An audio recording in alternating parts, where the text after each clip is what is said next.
I grew up in the Deep South in a small town in Louisiana with about a population of 2,000 people. There were endless fields of sugarcane. I used to walk and fish along the levees that hold back the Mississippi River, which is one of the biggest and most powerful rivers in the entire world. Like, I would literally walk out of my house, stand on the street, and if I look to the left, there would be sugarcane, and if I look to the right, there would be sugarcane. But because I was in the Deep South, I often wondered why brand new neighborhoods that were freshly being built were given plantation names. And often it would be the same plantation name that once stood in that same area, because if you don't know, in the South, especially in places like Mississippi and Louisiana, pretty much along the entirety of the river were plantations, including where my house is. Also, if you didn't know, many of those plantations are still there. So I never knew a time where I didn't see plantations every day. And ironically, on my last trip home, the biggest plantation in the entirety of the South burned down. The fire took a serious toll on the Nottoway plantation house. So, pretty sure that's not your experience.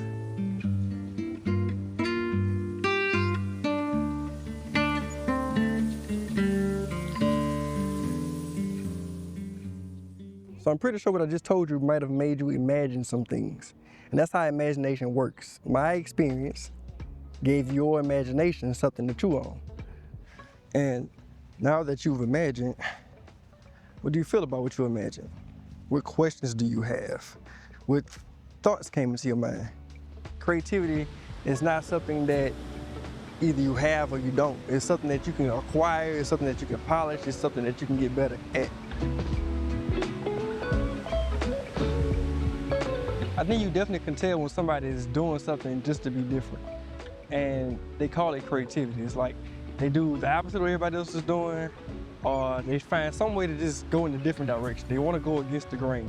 And when you go against the grain or you do the opposite of what everyone else is doing, that does not mean you're being creative. That just means you're being rebellious. I'm looking at two planes flying over the beach right now, and they're not the same plane, but they both have wings. They're both flying, they're both taking off from the same airport.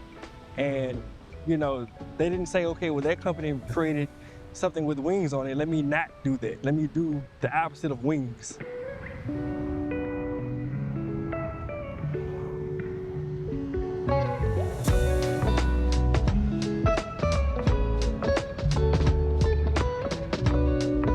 But long story short, creativity does not mean opposite.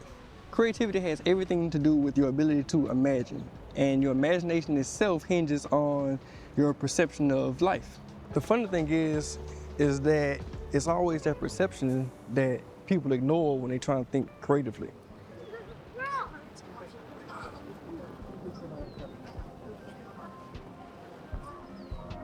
Wow.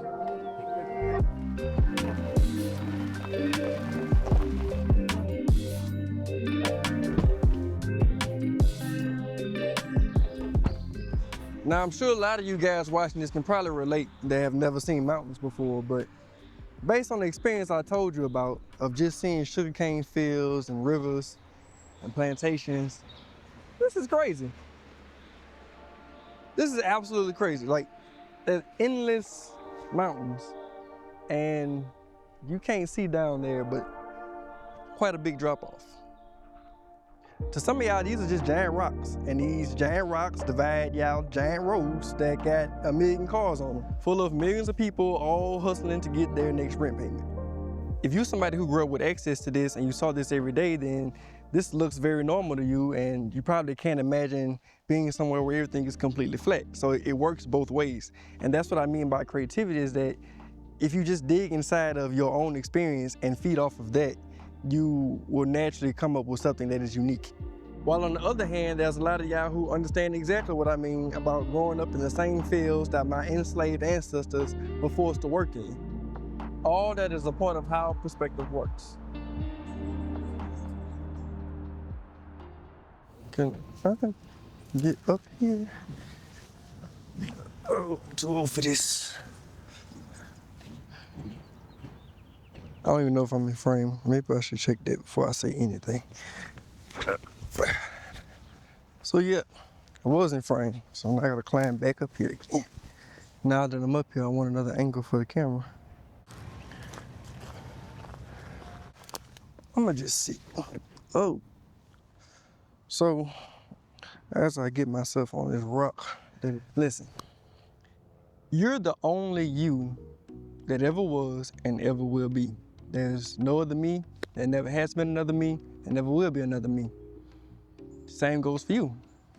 Your circumstances and situations are unique to who you are. And because of that, everything about you gives you a unique perspective. Your height, your race, your gender, where you were born, the situation you were born into, everything that goes into making your life and who you are, it gives you a unique perception that is one of one. So with that being said, why do we always try to find ways to stand out when that's the one thing in life you're guaranteed to do? Like, you're guaranteed to not be the same person as someone else. When it's time to be creative, when you're faced with a situation that requires you to really use your imagination, just try to look inside before you look out. Stand in your own shoes and see what perspective that gives to the world around you. I'm trying to tell my life story and this plane is making all this noise.